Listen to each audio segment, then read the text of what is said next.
merci pour l'invitation de la part d'Associance. Je suis très content d'être là. J'ai été souvent à votre place et ça me fait bizarre d'être d'un autre côté pour parler d'un sujet que je connais bien, puisque c'est le projet Gaïa sur lequel je travaille depuis 2016, donc ça commence à faire pas mal. On va voir ensemble l'ensemble tout un tas d'aspects du projet. Et je vais aller doucement sur chacun des aspects. Et peut-être pour des raisons pratiques, on fera les questions à la fin, si ça me convient. Et j'essaierai de répondre du mieux que je pourrai. Alors, la mission. Alors, on va faire 5 chapitres. Le premier, c'est la mission. En gros, quels sont les objectifs du projet. Le deuxième chapitre, c'est le satellite. Bon, moi, je parle de CNES, et donc on aime bien le satellite, et c'est un peu pour ça qu'on est partenaire du projet. On va voir un peu le satellite. Alors là, il y a des gens qui participaient à la fabrication du satellite, donc je ferai attention à ce que je dis. Et après, la partie qui concerne très concrètement ma vie de tous les jours, le traitement des données. Et vous verrez que c'est un chapitre assez important du projet. Pour des raisons diverses. C'est vraiment un gros morceau. Il n'y a pas grand chose qui se passe en termes de traitement dans le satellite, mais il y a beaucoup de choses qui se font au sol. Après. Tout ça sert à produire des catalogues. Vous avez déjà peut-être entendu parler des catalogues de Gaïa, le troisième qui est sorti il y a 2 ans lui. Et on en attend encore 2. Et ces catalogues, à leur tour, c'est l'arme pour les scientifiques à faire de la recherche, faire des études. Et je donnerai quelques exemples des principaux résultats de Gaïa, des résultats scientifiques. Voilà, et c'est la partie la plus jolie à voir. Voilà. Alors, la mission. Les objectifs de Gaïa, Gaïa, les objectifs sont assez simples, c'est ce qu'on entend souvent dire. Vous verrez qu'on les a un peu dépassés. Souvent on entend dire cartographier 1 milliard d'étoiles en 3D. Bon, il y a beaucoup de choses dans cette phrase et je vais détailler tout ça. 1 milliard d'étoiles, bon, pour ceux qui savent à peu près dans quelle galaxie on se trouve, combien d'étoiles dans la galaxie, ça fait peut-être pas beaucoup. Alors ça permet de rester modeste. Voilà. 1 milliard c'est beaucoup, mais par rapport à la galaxie, environ 250 milliards d'étoiles, ça représente même pas 1% de Voie lactée. Mais c'est quand même énormément plus que les missions précédentes, notamment Hipparcos. Donc c'est une avancée importante dans le domaine de l'astronomie. Donc 400 fois plus que le précédent catalogue. Et puis à travers Gaïa, son objectif c'est de mesurer pas mal de choses sur les astres du bois, notamment donc faire de l'astrométrie. L'astrométrie c'est mesurer de position, mesurer de distance, tout un tas de choses sur l'astrométrie, j'en reparlerai par la suite. Ensuite on a à bord des spectromètres, un spectromètre de 2 types, 2 spectromètres largement qui permettent de faire des mesures aussi de photométrie, on mesure les spectres et ensuite on fait de la photométrie. On a aussi un spectre large bande étroite, un spectre bande étroite qui sert, vous allez voir, à mesurer les vitesses radiales. J'ai expliqué tout ça dans la suite. Et tout ça évidemment avec des précisions jamais vues jusque-là. Voilà. Résultat, donc un petit pictogramme que je vais vous remontrer dans les slides qui suivent, avec 3 paramètres de position, et les paramètres alpha et delta, qui sont des paramètres habituels pour les positions en astronomie, et 2 coordonnées, un paramètre qui s'appelle P, qui, vous allez voir, c'est la parallaxe, qui permet de dire la distance, donc le 3e paramètre de position, et puis leur variation, donc la variation de alpha, la variation de delta, et la variation de distance, c'est-à-dire la vitesse radiale. Voilà. Tout ça, c'est les objectifs de Gaïa. 3 paramètres de position, 3 paramètres de vitesse. Donc c'est du 3D, mais dynamique. Il y a 6 paramètres autour. Et puis aussi les caractéristiques physiques. Voilà, c'est des choses que je vais détailler un peu dans ce passé. Vous voyez une sorte de panorama de tout ce que Gaïa a comme objectif.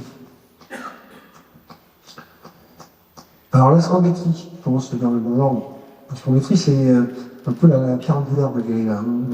C'est vraiment important.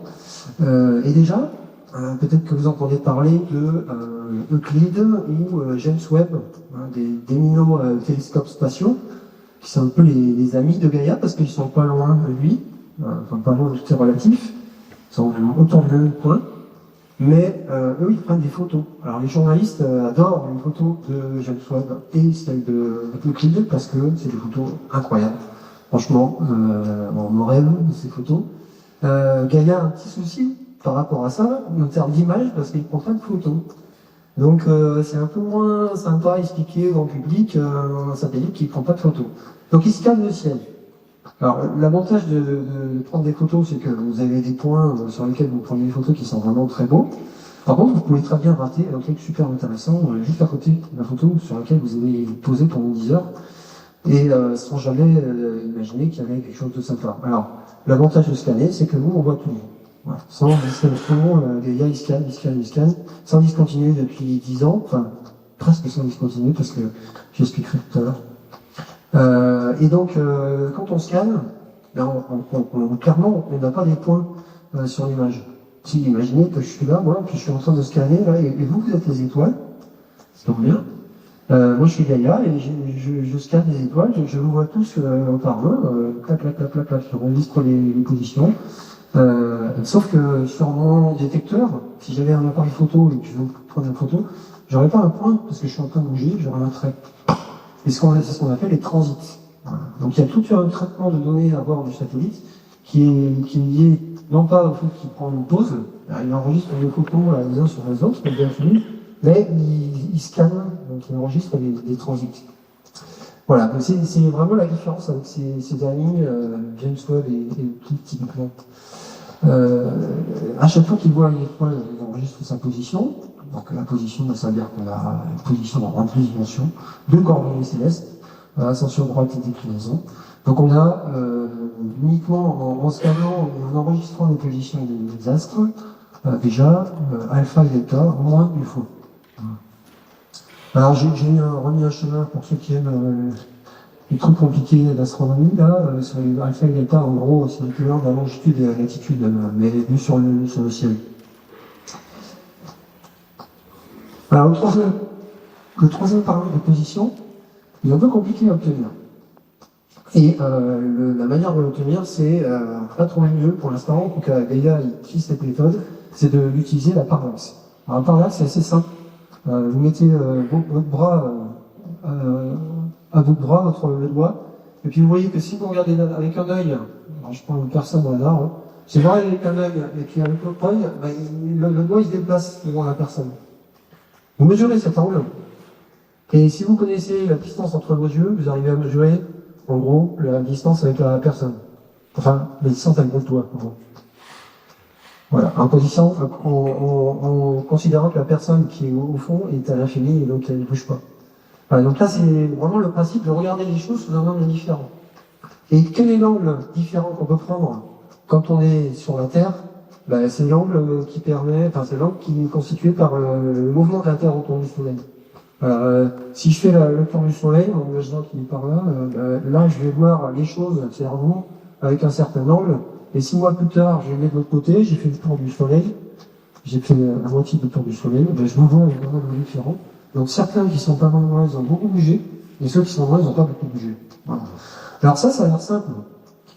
Sur les schémas, tout ça c'est facile à comprendre, un peu de trigonométrie, tout machin, il y a la formule. Là. Sauf que en astronomie, c'est très compliqué. Là, il y a une petite visualisation animée. Vous voyez qu'il y a des étoiles qui sont proches, qui bougent, et puis celles qui sont loin, qui ne bougent pas. Alors pourquoi c'est compliqué de mesurer une parallaxe? De toute façon, tout simplement parce que c'est comme si vous mesuriez des kilomètres en considérant la distance entre vos deux yeux. Le triangle de la parallaxe, il est extrêmement pointu. En gros, les angles de parallaxe sont tout petits, vraiment. Donc c'est pour ça que dans l'histoire de l'astronomie, la parallaxe a été mesurée très tard. Donc le premier à avoir mesuré ça, c'est Bessel que j'ai mis en photo. 1838, il y a 1838 dans l'histoire de l'astronomie, c'est très tard quand même. Et donc il a mesuré l'étoile qui, dans la parallaxe, fait 0,3 secondes d'arc. 0,3 secondes d'arc en 1838, c'est quand même une sacrée performance. Aujourd'hui, on ne sait pas faire ça avec du matériel, il faudrait du matériel professionnel pour le faire. Donc les bras sont très petites, la plupart c'est moins d'une seconde d'arc. Alors une seconde d'arc, on aime bien faire des comparaisons avec les pièces de 1 euro. Une seconde d'arc, c'est votre petit doigt, en fait l'angle de votre petit doigt à deux bras, décidément je vous fais les bras, c'est en gros 1 degré. Vous divisez ça par 3600, vous avez une seconde d'arc, oui, ça commence à faire petit. Et c'est ça qui fait à peu près une pièce d'euro, 1 euro à 5 km. Et typiquement, la précision de Gaïa, c'est ça sur la Lune. Donc, une pièce de 1 euro sur la Lune. Alors, vous avez aussi les équivalents, comparaison des angles avec des histoires de cheveux, l'épaisseur d'un cheveu, mais vous comprendrez pourquoi je suis beaucoup plus angles. Voilà, il y a aussi un problème avec les parallaxes, c'est que l'atmosphère qui nous crée des turbulences, on ne peut pas mesurer mieux que 0,5 secondes, à peu près. Alors, BCM a fait mieux. Bon. Et du coup, on est limité à 1500 d'étoiles. Alors, 1 milliard de Gaïa, c'est impossible à faire comme ça, au sol. Voilà aussi pourquoi on a besoin de satellites. Bref, il faut avoir une énorme précision dans les mesures pour pouvoir mesurer le parallaxe. Alors ensuite, on est toujours dans le domaine de l'astrométrie, les mouvements propres. Alors j'aime bien ce deux schémas là, parce que ces deux images animées. Comment vous avez juste les mouvements qui sont liés à la parallaxe. Vous voyez, vous imaginez que vous prenez en permanence une image du ciel, et puis vous attendez 6 mois, et puis voilà, ça filme en gros. Donc ça va donner un peu comme ça, évidemment c'est quelque chose de reconstitué. Et en bas, vous faites la même chose, et vous ajoutez les mouvements propres des étoiles. Parce que les étoiles bougent les unes par rapport aux autres. Même si, globalement, on fait tous le tour du centre galactique, mais il y a quand même un mouvement entre les étoiles. Et si vous superposez les deux, vous obtenez le joli schéma d'en bas. C'est comme une espèce de danse des étoiles entre elles, et dont une le dessin. Et on voit souvent aussi ce schéma avec la grande ours il y a 100 000 ans, aujourd'hui et dans 100 000 ans. Vous voyez que les étoiles sont vraiment un mouvement propre. Et contrairement à beaucoup d'autres missions, Gaïa mesure les mouvements propres, donc les alpha et delta, les dérivés au premier ordre de alpha et de delta sur le fond du ciel. Et ça fait partie des catalogues de certains réponses.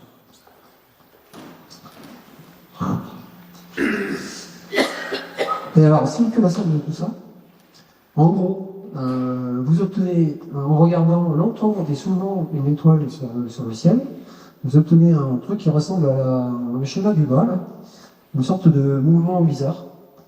Et de ce mouvement bizarre, vous pouvez remonter en faisant des calculs aux 3 composantes. La première, c'est la parallaxe, voilà, qui permet d'épurer la distance. La deuxième, c'est le mouvement propre, vous voyez, un mouvement qui est considéré comme activé uniforme, au premier ordre. Et puis, éventuellement, selon le type d'astre, des petites oscillations qui sont liées à un compagnon invisible ou d'autres choses. Voilà. Donc, on en parlera tout à la fin. Une découverte importante de Gaïa qui est liée à ça. Voilà. Donc, vous voyez que petit à petit, en parlant d'astrométrie, en mesurant souvent les étoiles, en mesurant leur parallaxe, bon, finalement, on commence à remplir le petit pictogramme, alpha, delta, P, le alpha et delta. Voilà, avec le maximum d'observations, en scannant, on obtient au moins ces 5 paramètres. Voilà, et on va voir que le 6e, un peu compliqué à obtenir aussi.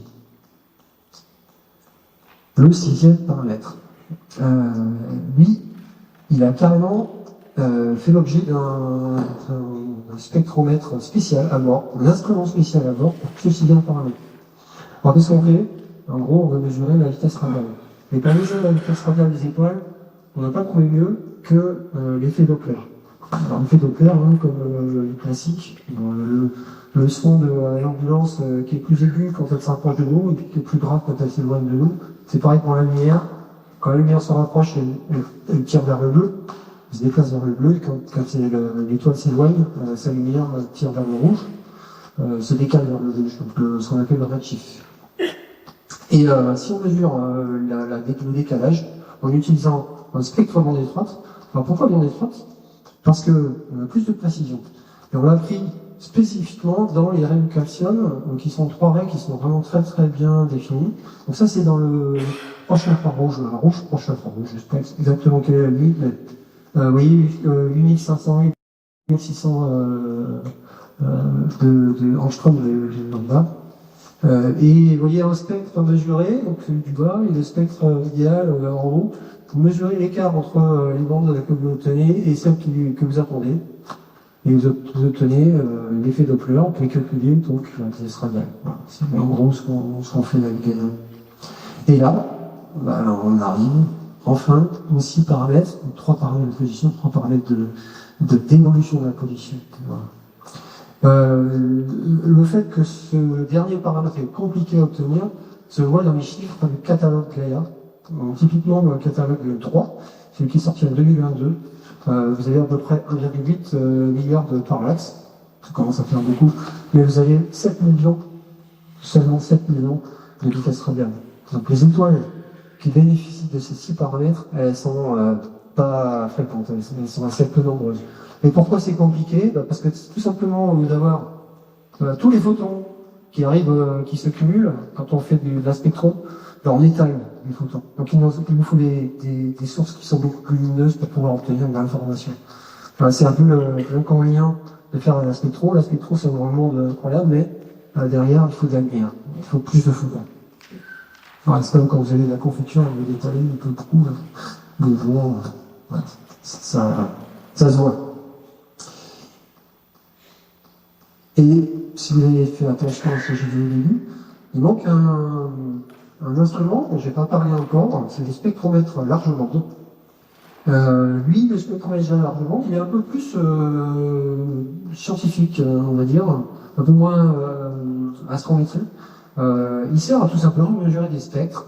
Et les spectres, c'est, comme je disais, quelque chose qui est extrêmement riche en termes d'informations.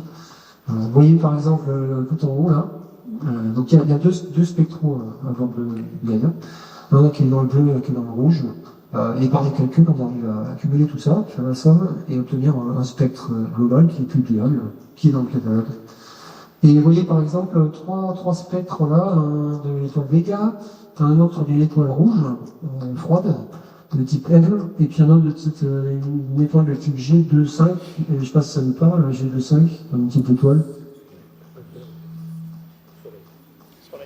Ouais, c'est une étoile de type, c'est le Soleil. Voilà, c'est une étoile de type solaire.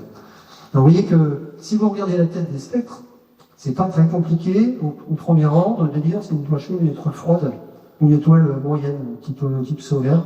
Et si vous appliquez des algorithmes sur tous ces spectres, vous pouvez aller beaucoup plus loin et obtenir plein d'informations sur la nature de l'astre. Donc cet instrument-là, le spectre large bande, il est vraiment pour caractériser l'astre qu'on est en train de voir. Donc on fait de l'astrophysique avec. Donc typiquement, donc, comme je disais, le bleu, quand ça tire vers le bleu, c'est l'étoile chaude. Une étoile rouge, elle est plutôt froide, qui est l'inverse de ce qu'on a sur le orbite. Le Soleil est à peu près 5700 Kelvin. Et l'intérêt de ça, c'est que si vous combinez ça avec un parallaxe, c'est ça qui est intéressant, le parallaxe donne la distance, ça donne une forme de. Enfin, ça donne le spectre et le type de l'étoile. Et en combinant tout ça, vous arrivez à placer l'étoile sur le diagramme HR, le premier diagramme l'instrument possède, et qui vous permet de savoir exactement quel type d'étoile, à quel type d'étoile vous avez affaire. Voilà, ce qui est intéressant dans Gaïa, c'est la combinaison des différentes sources de données. Et même en utilisant même des gens qui s'amusent à traiter les données du spectre bande étroite, qui est pourtant pas fait pour ça, vous vous rappelez, c'est faux pour la vitesse radiale.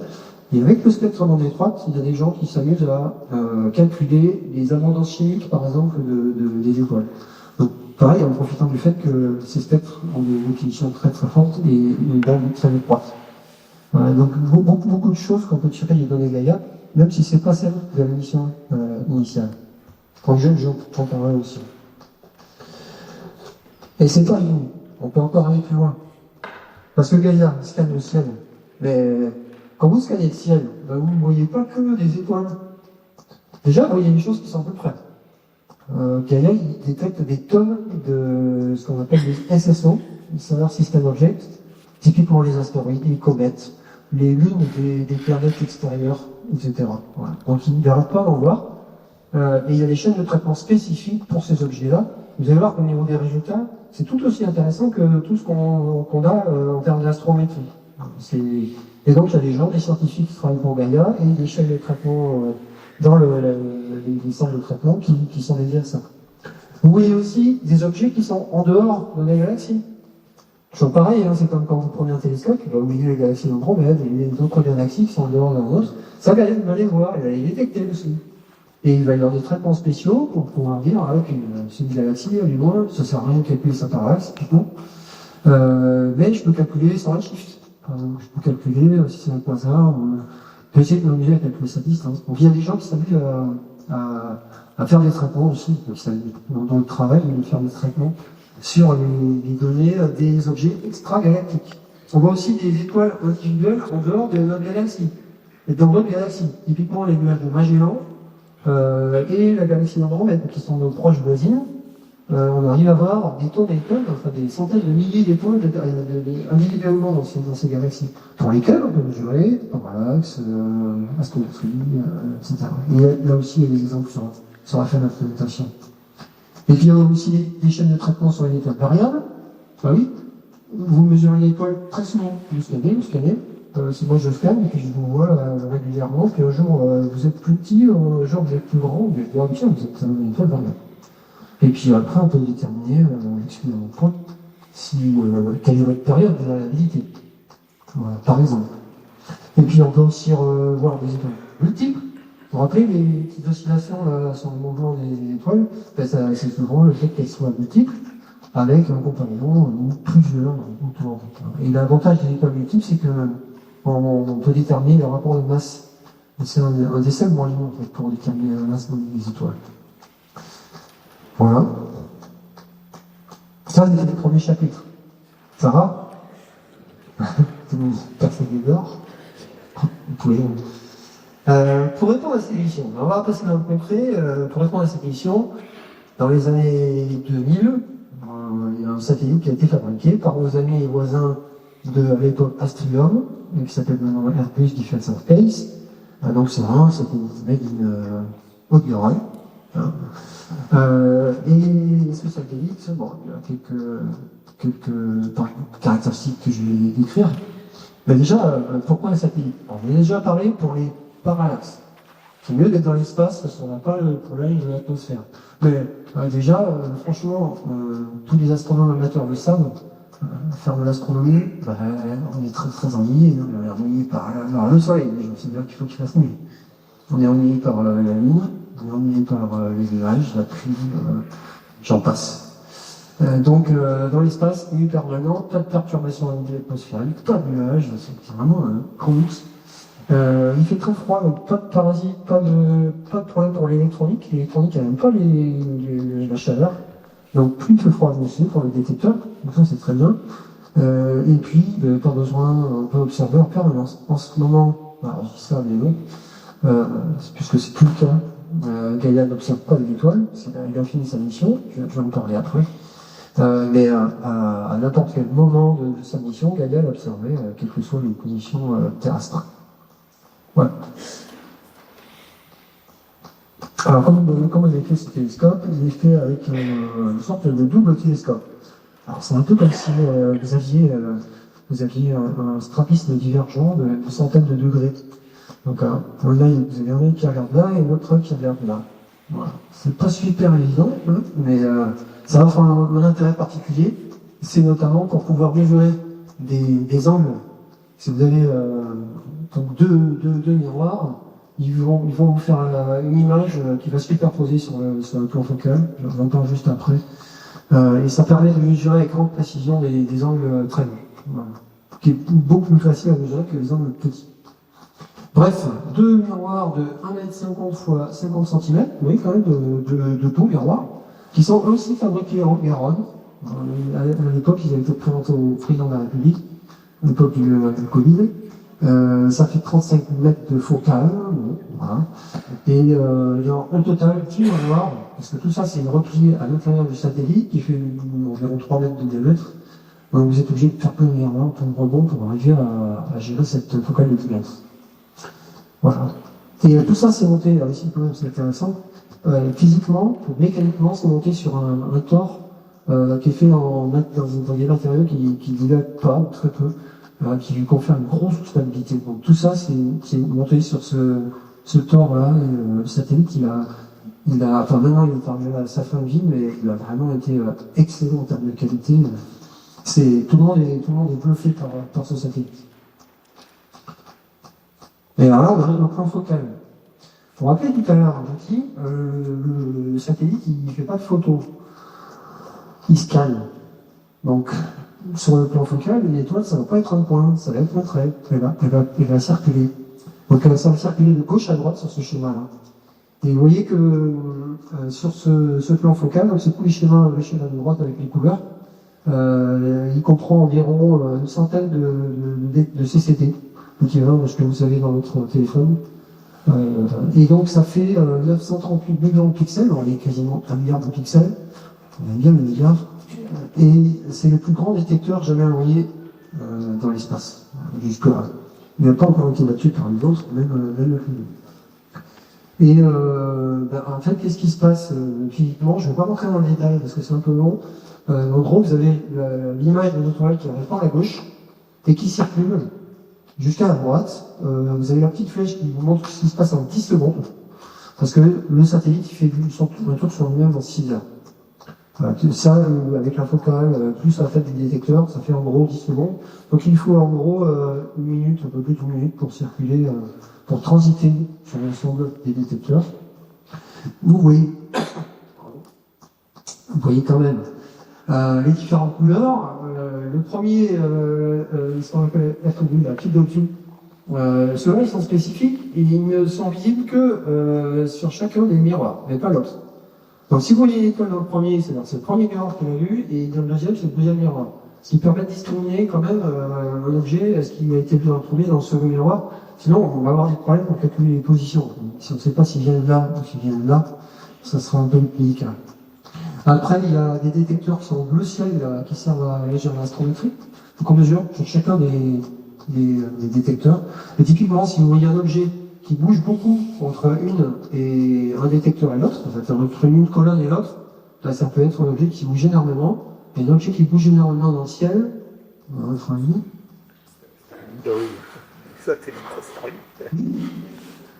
Satellite Starlink. Un Starlink, non. Ah non? L'astéroïde. Parce qu'il ne peut pas le voir, un Starlink. Juste, il fait tout à l'heure où il est. Il est en face de la rangée de nous. Pas voir, Starlink. Par contre, oui, j'ai entendu. Astéroïde. Un astéroïde, voilà. Donc, typiquement, si on voit un astéroïde, ça va se voir sur le champ bleu, là, bleu ciel. Celui-là, il va être flagué particulièrement, il va rentrer dans la chaîne de calcul dédiée à un astéroïde. Après, on a les 2 détecteurs qui sont liés au spectro large bande. Donc un pour le bleu, un pour le rouge, même si les couleurs ne sont pas très bien représentées. Et ensuite, les spectromètres verts, là, sont ceux qui détectent les vitesses radiales. C'est les spectromètres, c'est les détecteurs qui sont derrière le spectromètre bande étroite. Voilà. Et un peu moins que les autres aussi. Donc raison aussi pour laquelle on a moins de mesures. Voilà. Ça, c'est le plan focal. Ça, c'est un bijou technologique dont tout le monde est... j'ai toujours été très impressionné par ça.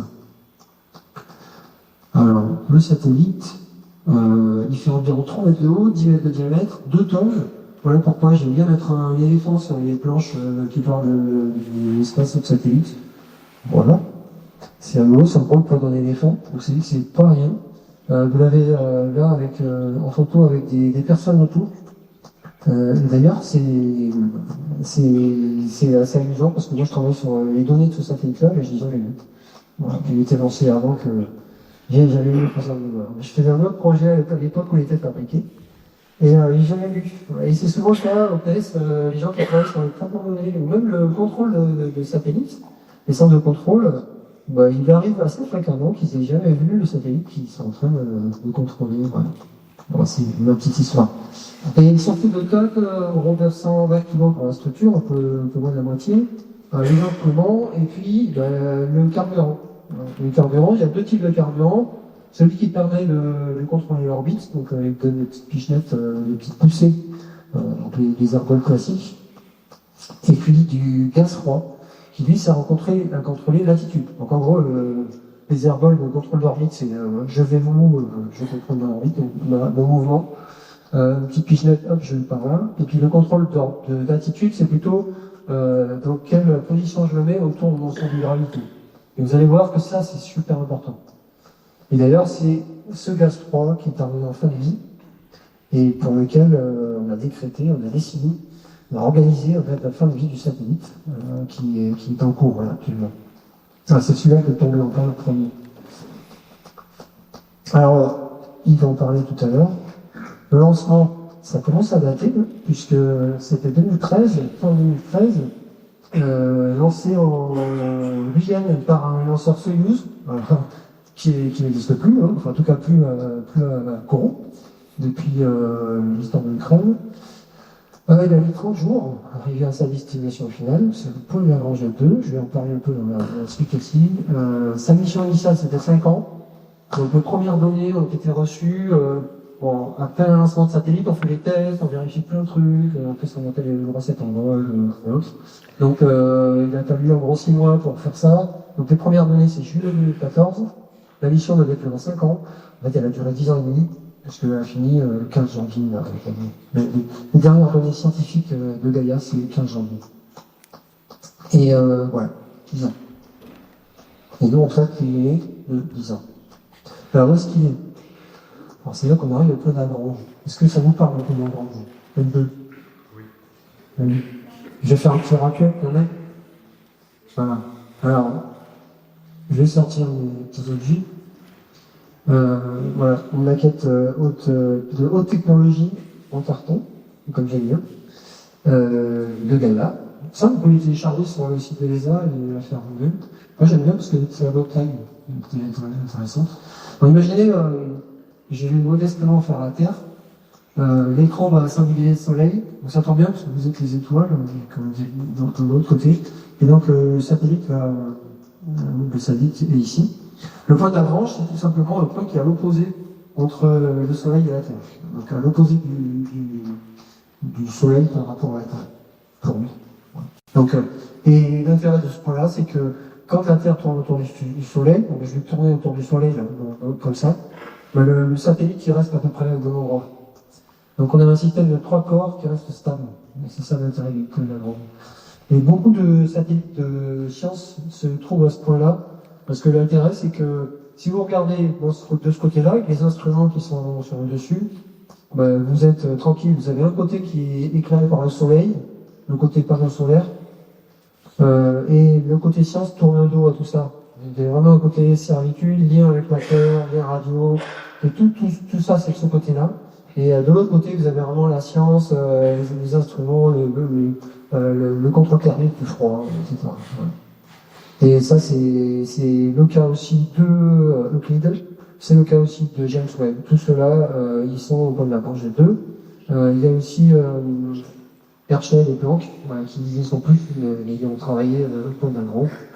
Voilà. Et qu'est-ce que je voulais dire? Oui. Alors, il est contrôlé par le centre de contrôle de l'ESA qui se trouve à l'époque, à Darmstadt, en Hollande.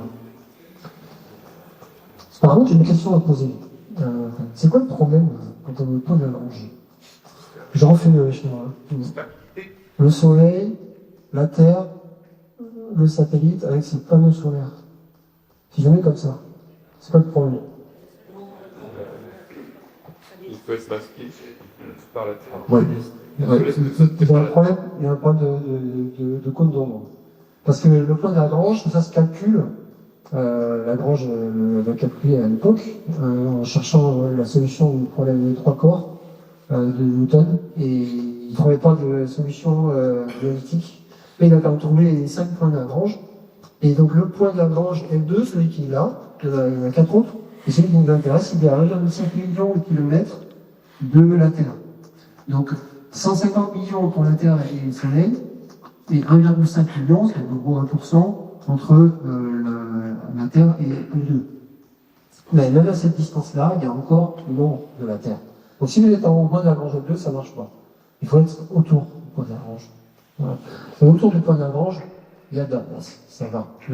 Les orbites sont très très larges, on n'est pas obligé d'être vraiment pile au point de Lagrange. Donc vous avez, je crois que Gaïa c'était 400 000 km d'écart. Vous imaginez 1,5 million, 400 000 km, donc vous avez ça bouge de 30 degrés en gros par rapport à devant. Oui, je fais presque à l'échelle.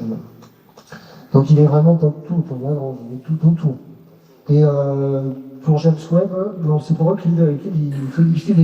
il fait des ronds, des ronds, des trucs un peu carrés, de 700 000 km de quart. Vous voyez qu'ils sont au même point, on dit qu'ils sont au point de Lagrange, mais ils font des ronds de 700 000 km, donc il n'y a vraiment aucun problème de collision, il y a vraiment beaucoup de place. Comparé à ce qui se passe en orbite proche avec les Starlink et les autres, le point de Lagrange, c'est désert total. Voilà. Même s'il y a plusieurs satellites. Voilà. Alors, en vue du satellite, elle est symbolisée là par la petite vidéo, je ne sais pas si vous voyez bien. Vous voyez bien le code nombre. Et puis voilà, l'orbite du satellite est à l'échelle, hein, donc c'est plutôt parlant. C'est 6 mois pour faire une orbite comme ça. Donc, dans les 10 ans, on fait une vingtaine. Et l'intérêt de ce point aussi, c'est qu'il n'y a pas besoin de faire beaucoup de manœuvres, il n'y a pas besoin de beaucoup de carburant, donc c'est bien pour la masse. Le seul inconvénient, c'est qu'au départ, il faut un lanceur qui nous emmène là-bas. Et c'est loin. Donc plus c'est loin de la Terre, et plus il faut de l'énergie pour pouvoir nous y envoyer.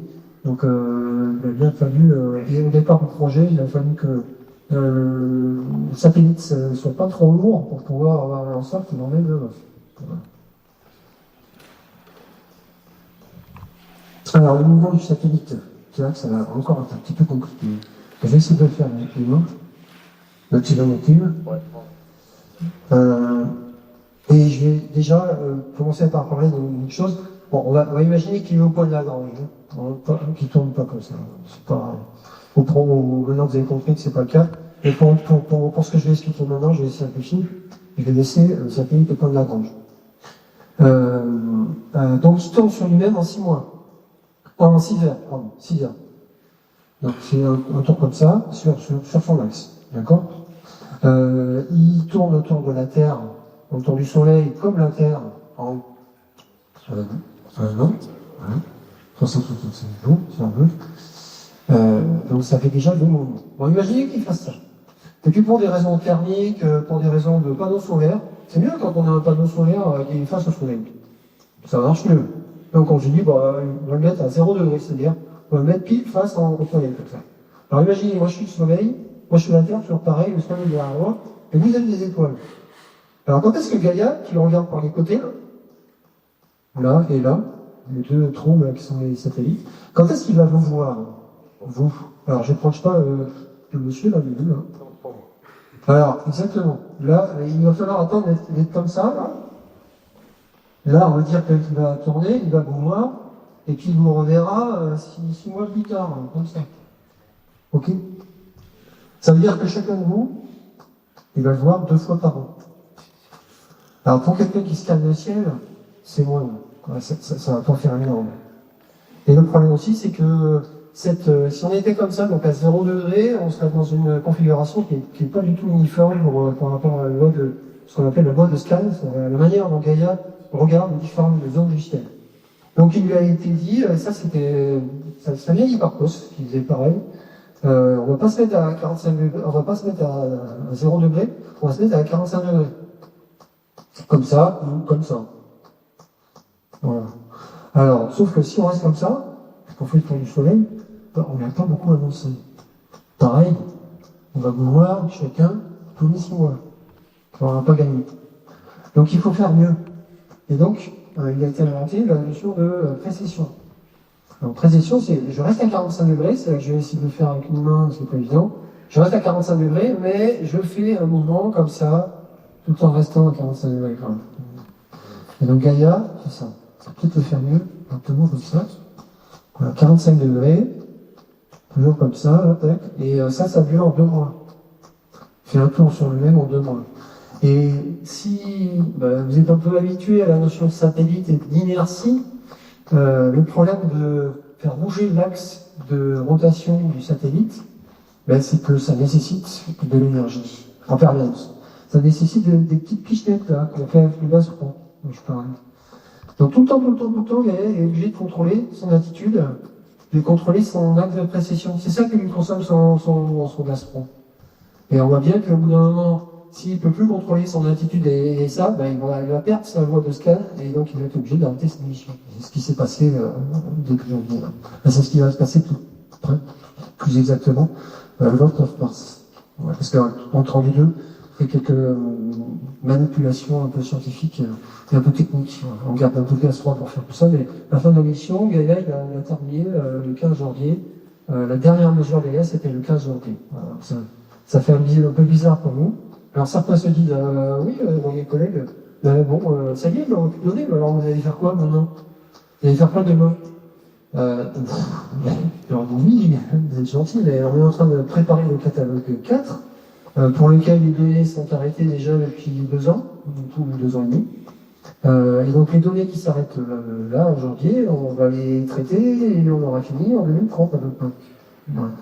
Donc on a encore du travail. On a rassuré nos collègues. Mais c'est vrai que c'est pas comme la météo. Quand vous arrêtez un satellite météo, vous n'avez plus de photos, vous n'avez plus de service. Avec Gaïa, c'est une collecte de données. La collecte, elle est finie, mais derrière, elle fait le traitement et on va faire des catalogues. Voilà, donc on a encore beaucoup de travail. Voilà, j'en ai été sur j'ai fait une petite digression, mais j'en ai été sur les mouvements. Vous voyez, un mouvement autour du Soleil, un mouvement de précession en 2 mois, et un mouvement de rotation autour de lui-même, sur lui-même en 6 heures. Voilà.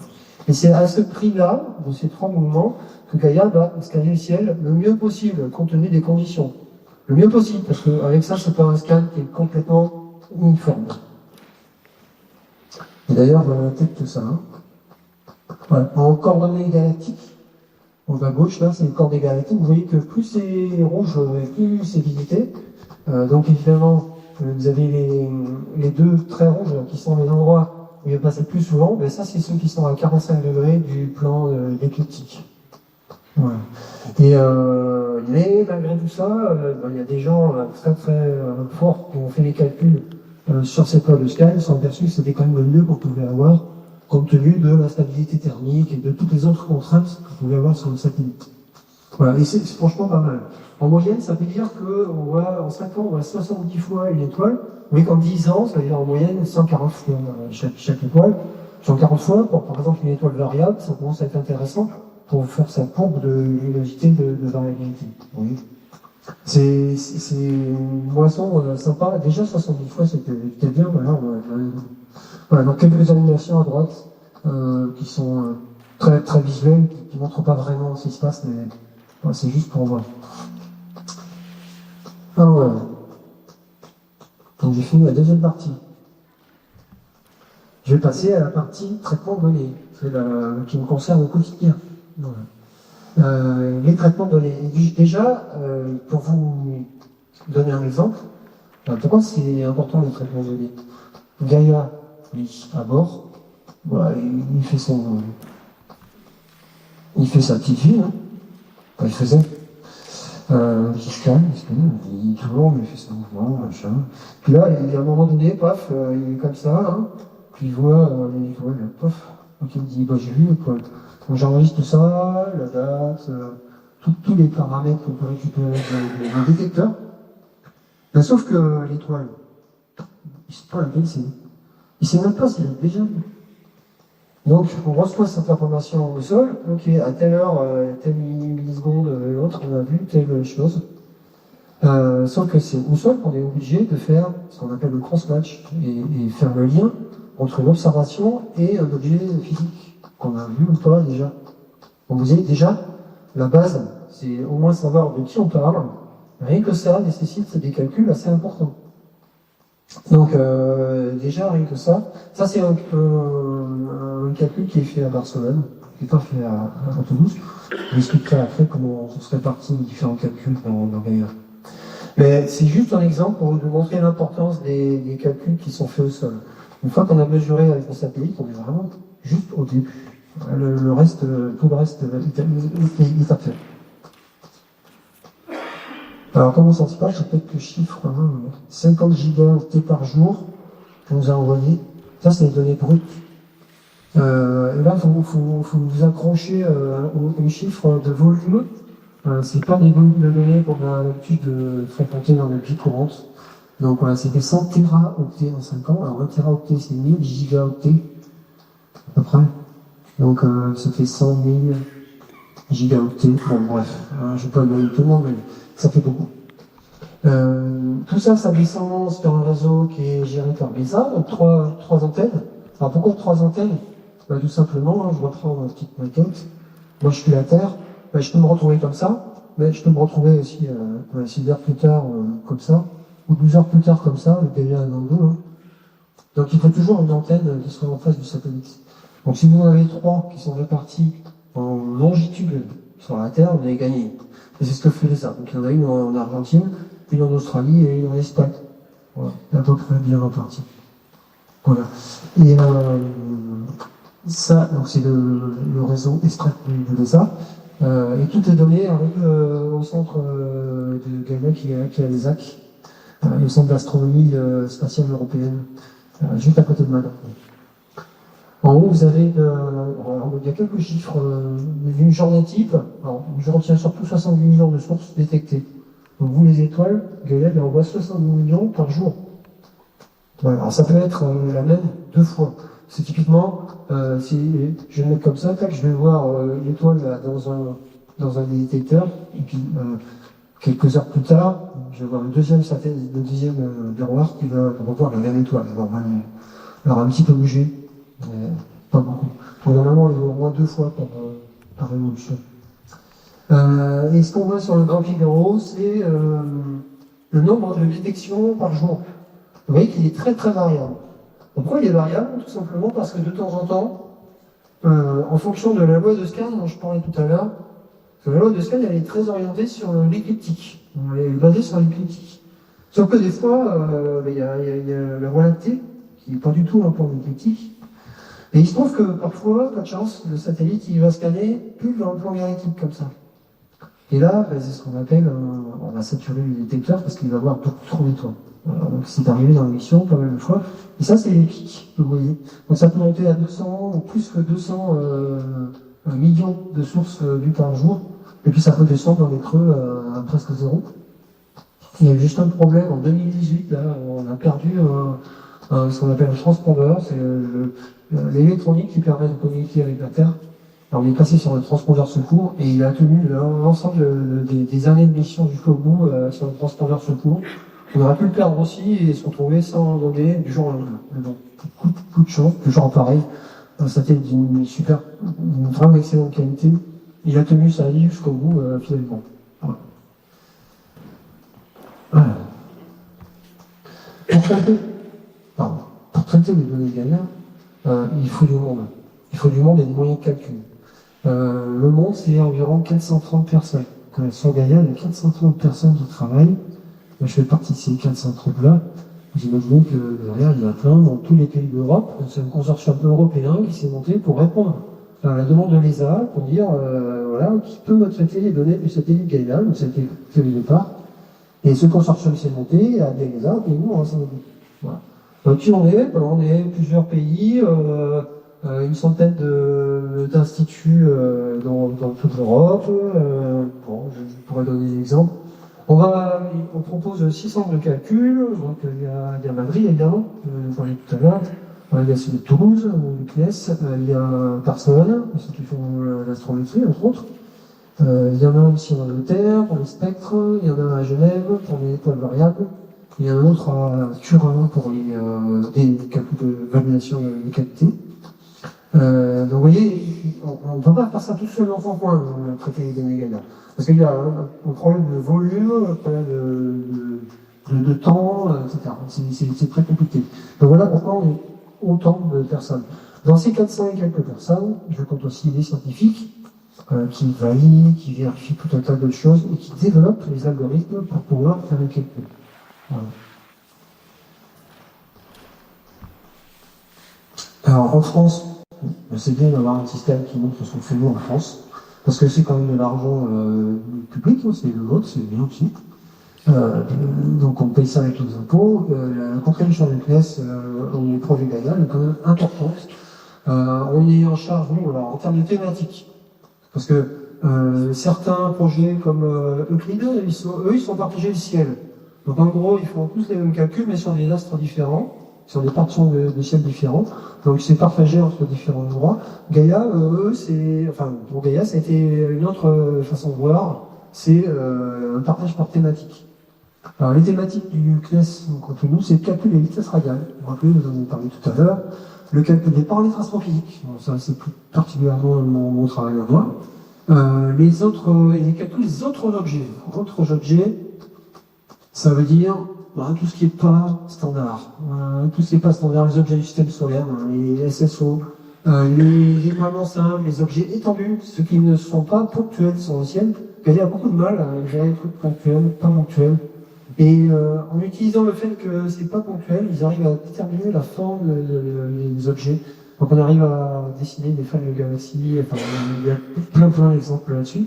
Vous voyez, on est bien au-delà de la mission initiale, les fameux 6 paramètres pour chaque étoile. On va vraiment très loin. Et enfin, donc, ça fait une centaine de scientifiques et d'ingénieurs.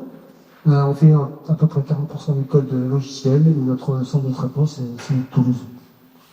Et un truc intéressant aussi, c'est les téléconférences. C'est un projet européen. Quand on a vu arriver le Covid, en 2020, nous, on était largement habitués à travailler à distance, déjà. Donc nous, ça ne va pas changer beaucoup. Parce que, par exemple, on travailler avec des gens qui sont astronomes à Nice, ou à Paris, ou en Allemagne, ou en Espagne, évidemment, on fait des téléconf, parce que si on ne fait pas ça, c'est pas possible de travailler. Donc c'est du quotidien pour nous de faire des téléconf. Comme Zoom, Skype pour une compagnie, on savait déjà l'utiliser au moment du Covid, ça ne vient pas beaucoup changer. De temps en temps, on aime bien se voir aussi, parce que peut-être moins une fois par an, tout le monde se regroupe, puis là on discute, on se connaît mieux, on arrive à résoudre des problèmes. Mais au quotidien, pour un projet européen, c'est clairement les téléconférences. Alors, un petit schéma sur comment ça se passe concrètement, peut-être. Des fois, on dit, c'est quoi le boulot? On va essayer d'organiser un peu tout ça. Vous imaginez que vous êtes sur votre PC, vous avez un exemple des données Gaïa sur 1000 étoiles, et puis vous faites un petit bout de code, c'est codé en Java, pour faire un petit traitement sur une 1000 étoiles. Et après, vous me dites, ok, c'est bon, ça marche, j'ai validé, c'est bon sur les 1000 étoiles, ça donne des bons résultats. Dans ces 1000 étoiles, j'en ai certaines dont je connais déjà le résultat, parce que j'ai vérifié avec d'autres catalogues, les distances, etc. Bon, donc je valide. Puis ensuite, tu envoies le code au PS. Puis je dis au PS, allez-y, maintenant, c'est parti, vous prenez ce bout de code, vous l'intégrez dans vos chaînes de calcul, vous mettez ça dans votre usine Big Data, qu'on utilise typiquement Hadoop, j'ai mis des petits éléphants jaunes. Et là, au lieu de faire tourner sur 1000 étoiles, on fait tourner sur 1 milliard, 1 milliard et demi. Vous voyez, c'est pas du tout la même échelle. Donc les opérations de traitement de données qu'on fait au CNES, c'est ça. En gros, prendre les codes des scientifiques, les assembler dans une structure d'accueil, et puis exécuter les traitements. Alors évidemment, vous faites un traitement sur les 1 milliard d'étoiles, et puis vous attendez 2 semaines, 2 semaines et c'est fini. Et puis là, vous envoyez quelques données aux scientifiques, et là, ils vous disent, ah oui, non, il y a un problème, il faut que je change quelques paramètres parce que c'est pas bon. Bon, vous dites, ok, tu me relis le code, tu me relis les paramètres, et puis on a relancé. Voilà, et bien c'est là qu'on est content, parce qu'on a mangé un peu d'électricité.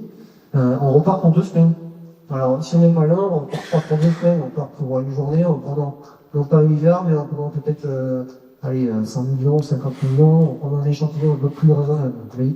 Donc c'est ça, toute l'organisation du centre de calcul du CNES est basée sur ce genre de choses. Je ne rentre pas dans le détail, mais en gros c'est ça. Il peut y avoir des cas pires où, tout simplement, le code il n'a pas prévu que pour certaines étoiles, il y ait des zéros ou des -1 quelque part, et on va carrément avoir un plantage.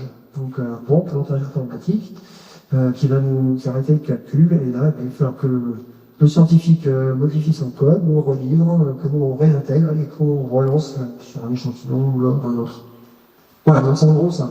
Et pour vous montrer un exemple, j'ai eu deux exemples là-bas. Vous partez d'un spectre bande étroite. Vous rappelez le spectre bande étroite, spectre pour mesurer la vitesse radiale. Vous faites une calibration. Quand on fait de la spectro, on est obligé de faire une calibration en ordonnée, c'est-à-dire vous appliquez le modèle instrumental du satellite. Je rentre pas dans le détail. Ensuite, une non-calibration en arbre. Donc tout ça, c'est des algos séparés. Ensuite, vous mesurez des vitesses radiales unitaires. Unitaires, c'est-à-dire par transit. Chaque fois que vous avez une étoile, ensuite, vous calculez une moyenne. Si vous pouvez. Parce que si c'est une étoile qui fait des oscillations comme ça, vous n'aurez pas une moyenne qui sera terrible. Mais vous voyez que vous pouvez à chaque fois faire des calculs différents. C'est juste un exemple. Alors, il y en a un autre, voilà. Avec un spectre largement classifié l'astre, il y a des algorithmes qui servent à détecter quel type d'astre il s'agit. Est-ce que c'est un quasar? Est-ce que c'est une étoile? Est-ce que c'est ça? Ensuite, vous dites, ah bah ok, je prends que les étoiles. Je prends que les étoiles chaudes. Donc ça veut dire que vous devez déjà séparer les chaudes et les froides. Puis ensuite, vous calculez toutes ces étoiles chaudes dans des algorithmes spéciaux pour en déduire les paramétrages continus. Voilà. Donc la masse, la luminosité, la gravité de surface, la métallicité, plein de paramètres astrophysiques qui sont calculés. Alors, c'est des exemples. Et pour ça, une chance énorme, on a un cluster de calcul, rien que pour nous, dédié. C'est le plus gros cluster de calcul du PS. Il est dédié à Gaïa. Donc autant vous dire que, par 8 ans, on l'utilise à fond. On est vraiment très content d'avoir ça. Donc un cluster de calcul, qu'est-ce que c'est? Vous prenez plein d'ordinateurs, de type PC, vous les mettez dans des baies comme ça, là, avec plein de piles, et puis voilà, vous calez tout ça, vous mettez des réseaux 10 gigabits, donc des réseaux très costauds. Les PC, c'est des choses qui sont, sur mon PC là, je dois avoir une douzaine de cœurs de calcul. Sur les machines là, il y en a, je sais pas, il y en a 100, 150. En tout, on a 5000 cœurs, 222 serveurs, et dans les baies, c'est bien rempli. On parle de RAM, de mémoire. Normalement, la mémoire sur mon PC, c'est 2 gigas. Là, on est Tera. Donc, on est obligé de changer l'échelle quand on parle de la mémoire sur notre cluster. Donc, on a 48 teragrammes. Et on a 9 pétaoctets de disque. Alors, qui pareil, on peut traduire, péta c'est 1000 Tera. 1000 Tera c'est 1000 gigas. 1 Tera c'est 1000 gigas. On peut convertir en ce que vous voulez. Mais ça fait beaucoup. Donc, qu'est-ce qu'on fait avec ce cluster? On exécute des chaînes de traitement. On fait aussi beaucoup de réseaux parce qu'il faut échanger les données. Une fois qu'on a fini nos traitements et qu'on va les mettre dans le catalogue, on les envoie à Madrid, qui est la base de données centrale. Donc, typiquement, beaucoup de réseaux aussi. Ça en paraît tout bête, mais le big data, c'est aussi le big réseau. Voilà. On envoie des petites quantités aux scientifiques pour leur demander de valider. C'est l'exemple que je citais tout à l'heure. Et puis ensuite, on envoie, voilà, on fait des échanges avec les scientifiques et avec la base centrale de Valais. Voilà. Alors tout ça, ça ne tombe pas tout seul. Il faut des gens. Donc voilà notre équipe, en gros, avec des ingénieurs de pièces, avec des sociétés de services qui ont un contrat. Donc on a des Thales, des Téléspatiaux, des S2I. En 2021, donc notre dernière grosse production de données, c'était pour le catalogue 3. Je vais expliquer après les différents catalogues. Donc on a envoyé toutes les données pour ce catalogue. Et là, on s'est amusé à faire un petit calcul. On s'est dit, mais si j'avais eu uniquement ça, là, ce genre de PC, là, c'est pas un peu de compétition, hein. Si j'avais eu ce genre de PC pour faire tous les calculs de la production du catalogue 3, combien de temps j'aurais mis on a fait vite, il y en a que 3, hein. Et on a tenu 460 ans. J'aime bien ce chiffre. Autant vous dire que si on ne fait pas de big data, on ne va pas y arriver. C'est vraiment une nécessité pour Gaïa. Et actuellement, maintenant, là, tout de suite, il y a des calculs qui tournent H24 pour pour produire le catalogue 4 qui va arriver en 2026. Voilà. Et là, justement, j'en arrive à la quatrième partie. Ça va, il me dit encore un pour moi. La quatrième partie, c'est les catalogues. Parce que tout ça, ça sert à produire des catalogues. Les catalogues, c'est pas la fin. Puisque à la fin, on verra que c'est des résultats scientifiques. Parce que là, on est en train de parler de science quand même. Donc, faut vraiment enchaîner toutes les étapes jusqu'à la science à la fin. Donc, l'avant-dernière étape, c'est le catalogue. Dans les catalogues, il y a déjà de la science. Mais il n'y a pas de papier scientifique. Le papier, ça fait avec le données. Donc, le but de Gaïa, c'est vraiment de donner du grain à moudre, en fait, aux gens qui ont des idées, pour les fouiller dans le catalogue, pour aller chercher intelligemment des choses et en faire de la science, faire des papiers scientifiques. Voilà. Alors, une bonne nouvelle pour vous, c'est que vous pouvez vous-même aller chercher un catalogue. Alors, actuellement, c'est le catalogue 3 qui est en ligne. Vous cherchez Gaïa Archive sur n'importe quel moteur de recherche. Vous obtenez une première page, et si vous cliquez sur le tableau catalogue, c'est très facile. En 2 clics, vous arrivez sur cette page-là. Alors, ça n'a pas l'air hyper spectaculaire comme ça, mais il faut vous dire que derrière, il y a des tonnes et des tonnes de données, et il y a des heures et des heures de travail de gens comme moi pour produire ça. Donc, c'est plutôt. Moi, je crois que j'aime bien imaginer ça. Et puis, vous pouvez vous amuser. Bon, je dis pas que vous allez faire peut-être des publications scientifiques avec ce que vous avez trouvé, mais pourquoi pas. Mais au moins faire une petite enquête toute simple, en disant, tiens, je vais prendre une étoile type Albireo. Faut pas prendre des étoiles trop brillantes, parce que Gaïa, il est ébloui par les étoiles brillantes.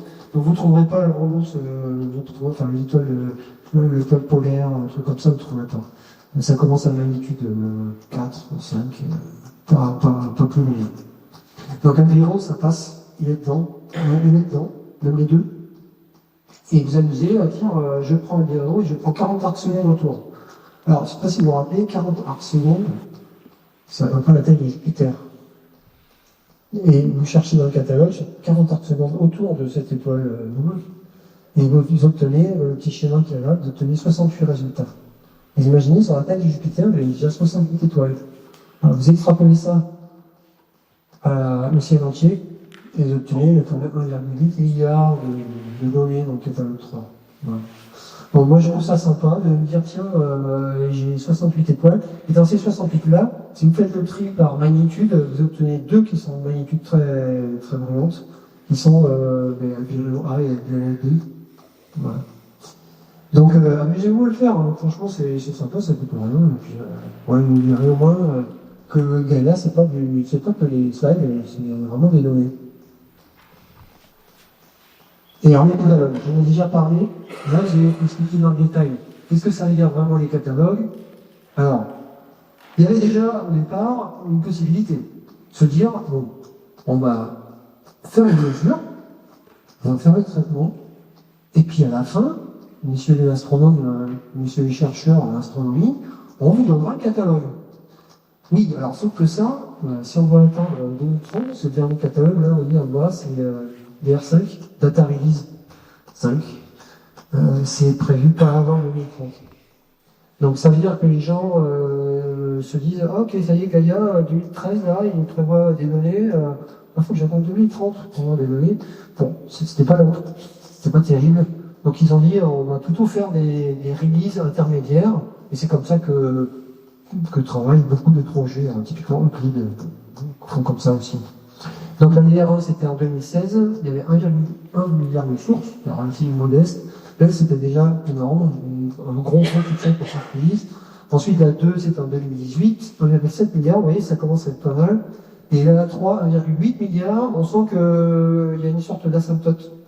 Oui, parce que Gaïa il s'arrête à la magnitude 21. Une fois qu'il a scanné plein de fois, au bout d'un moment, même si de temps en temps, par exemple, il y en a une qui est devant, qui est un peu, on ne vous voit pas bien, au bout d'un moment, Gaïa, ils vont tous vous voir. Donc après, en gros, la release 3, donc release 3, c'est 34 mois de données, hein, alors que la dernière, c'est 120 mois de données, c'est le grand titre que je voulais. Donc même avec 34 mois de données, on commençait déjà à avoir vu tout le monde, grosso modo. Et donc ça a été publié en deux parties. Une partie early, VR3, puis une partie VR3 finale. Nous, actuellement, on travaille sur la VR4, donc c'est pour 2026, et la dernière, donc pas avant 2030. Alors, non seulement une amélioration dans le nom, bon, ça c'est bien, mais il y a surtout une amélioration dans la précision. Alors j'ai donné une petite courbe, là, imaginez une étoile variable, vous êtes en train de mesurer sa période, clairement, plus vous avez de points sur la courbe, et plus vous aurez de précision sur sa variabilité.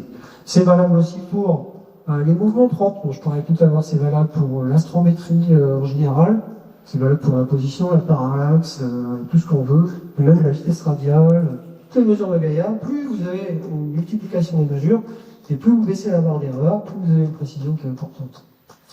Voilà pourquoi, à chaque nouvelle release, on reprend toutes les données depuis le début, on refait un joli paquet, et hop, on retraite tout ça. Voilà. Et c'est pour ça que, en termes de big data, on voit bien que ça commence à faire un peu peur. Actuellement, on traite 66 mois de données. Pour la dernière release, on aura quasiment le double. Donc, on commence à se préparer à avoir vraiment beaucoup de calculs là-dessus. Le cluster il évolue, les codes, il faut les améliorer, il faut les paramétrer mieux pour que ça aille plus vite, etc. Voilà. Il y a tout un travail qui est vraiment de l'informatique pure pour arriver à ce résultat. Voilà. Alors, si vous allez chercher Albireo, il y a 68 étoiles. Regardez le fichier résultat. Le fichier résultat, il contient plein d'informations pour chaque source, pour chaque étoile. Nous, on appelle ça des sources étoiles. Et notamment, vous avez tout ça là en paramètres. Vous voyez, ça fait plus monde. Alors, j'ai mis en couleur ceux qui sont intéressants. Donc, la table principale, elle s'appelle Gaia Source. Ce qui est intéressant, c'est ce qui est en rouge. Vous voyez, le premier rouge, c'est RA, ascension droite, Right Ascension, Tech, déclinaison. Vous avez Parallax, vous avez PMRA, Proper Motion Right Ascension. Donc, c'est le module alpha, dit tout à l'heure, un petit pictogramme. J'ai envoyé le pictogramme là. Vous avez PLDEC, vous avez G-Min, Flux. Alors là, si on réfléchit 2 secondes, G c'est la magnitude dans la bande Gaïa. On a une photométrie Gaïa, on appelle ça GML. Donc la photométrie dans la bande Gaïa, en flux, non pas en magnitude, il suffit de convertir. Et vous voyez que vous obtenez pas mal de trucs intéressants. Et puis le dernier en rouge, là, juste presque le dernier, DR2 Radial Velocity, parce que à l'époque, on avait gardé, c'était dans le EDR3, on avait gardé la vitesse radiale du 2, mais vous avez le DR3 maintenant. Vous voyez que vous avez beaucoup de paramètres, et en réfléchissant un peu, vous arrivez à retrouver un petit. Mais c'est pas super évident quand même, il faut un peu avoir le permis pour s'y retrouver, mais c'est pas si compliqué non plus. Donc vous avez une réponse concrète à tout ce que j'explique depuis le début, les différents paramètres que vous pouvez récupérer. Vous voyez qu'il y en a beaucoup.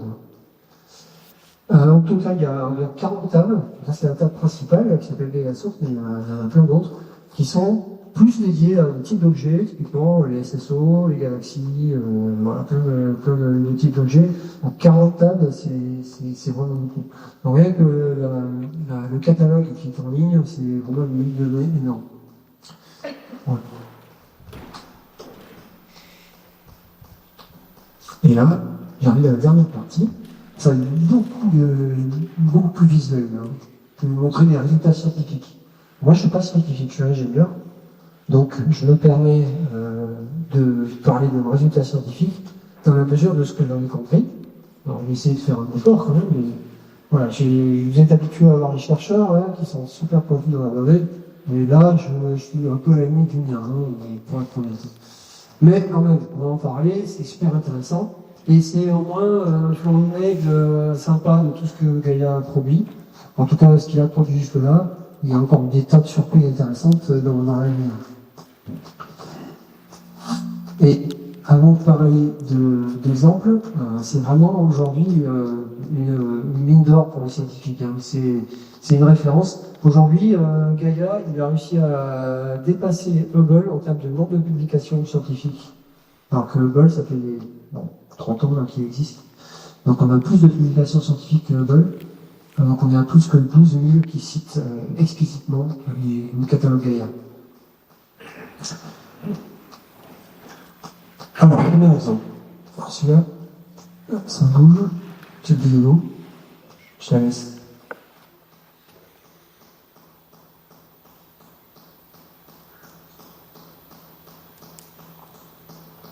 je sais bien ce que c'est à votre avis. Entre les deux.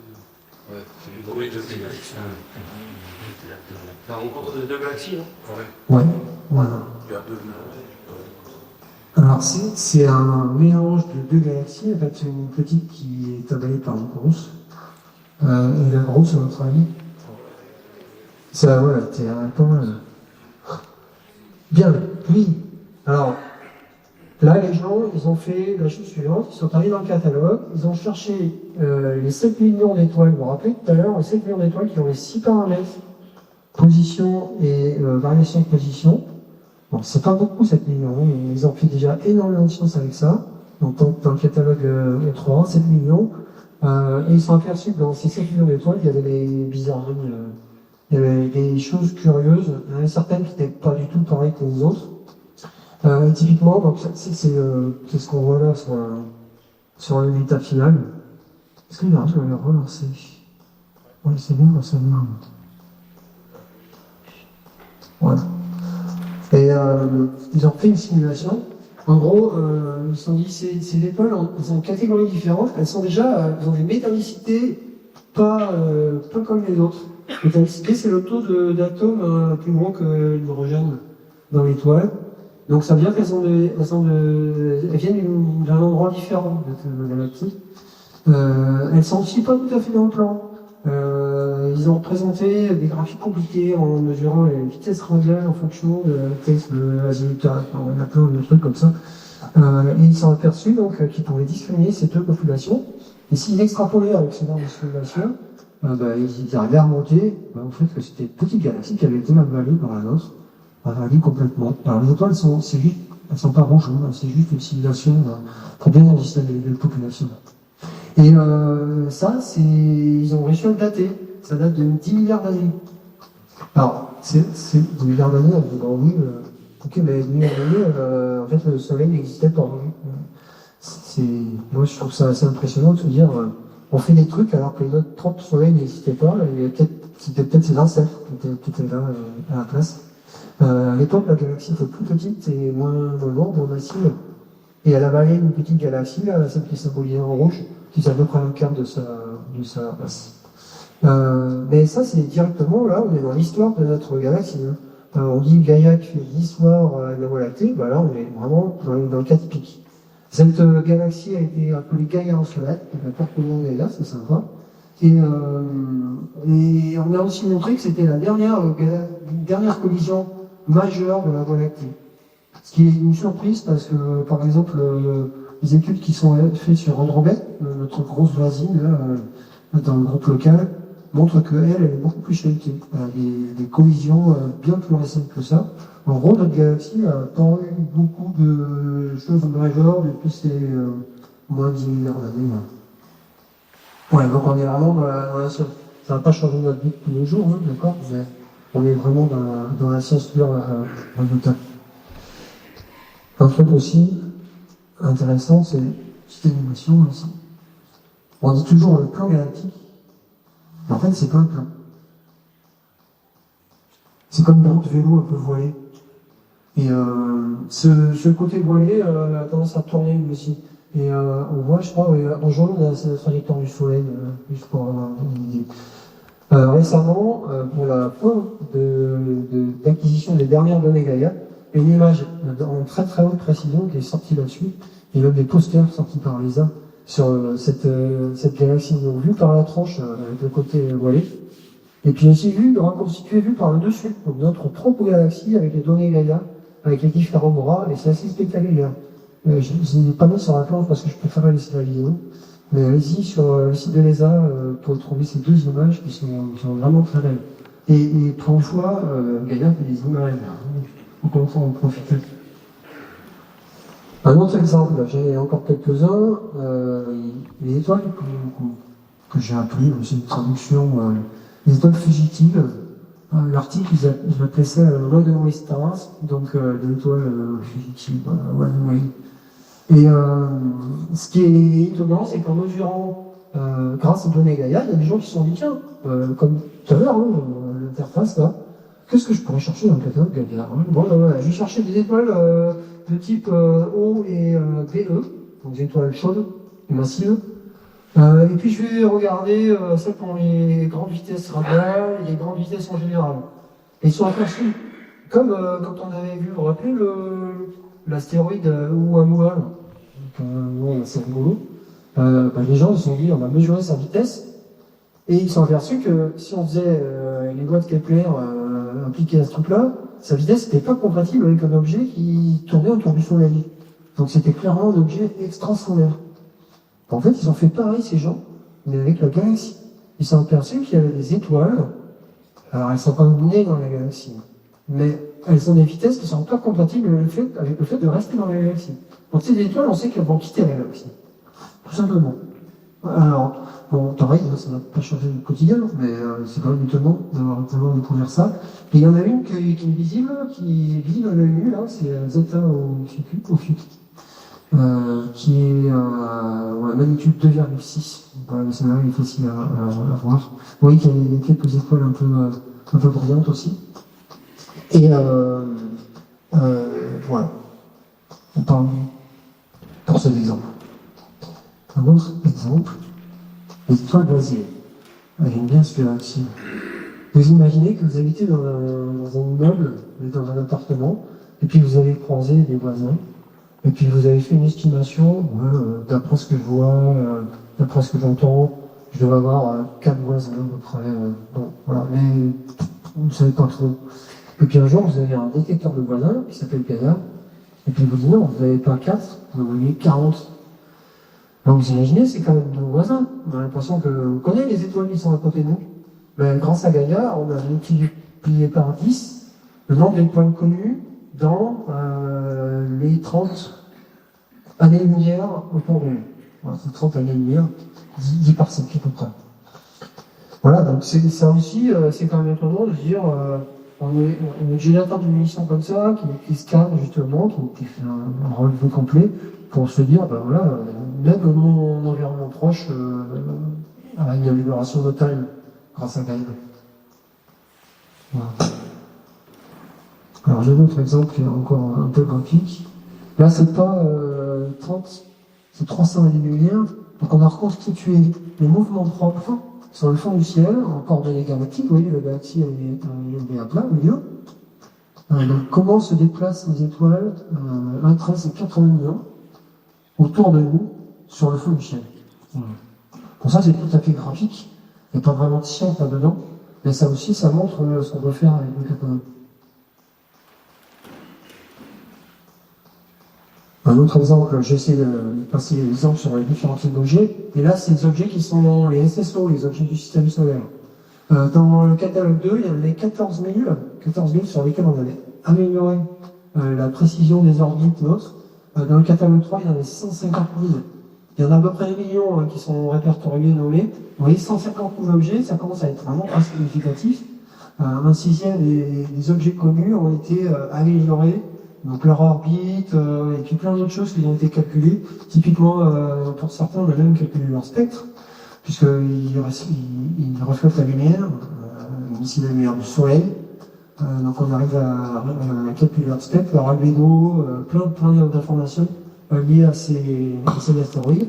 Donc il y a des gens, typiquement de l'observatoire de Nice, spécialisés dans les astéroïdes, et même si c'est pas la mission principale de Gaïa, ils sont hyper intéressés par ce genre d'informations. Voilà.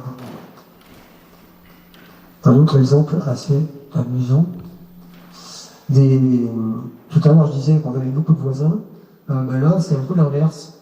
Il y a un endroit dans le ciel où on voit une nébuleuse qui ressemble à une nébuleuse. En fait, c'est pas une nébuleuse, c'est 2 nébuleuses. C'est la bulle à gauche.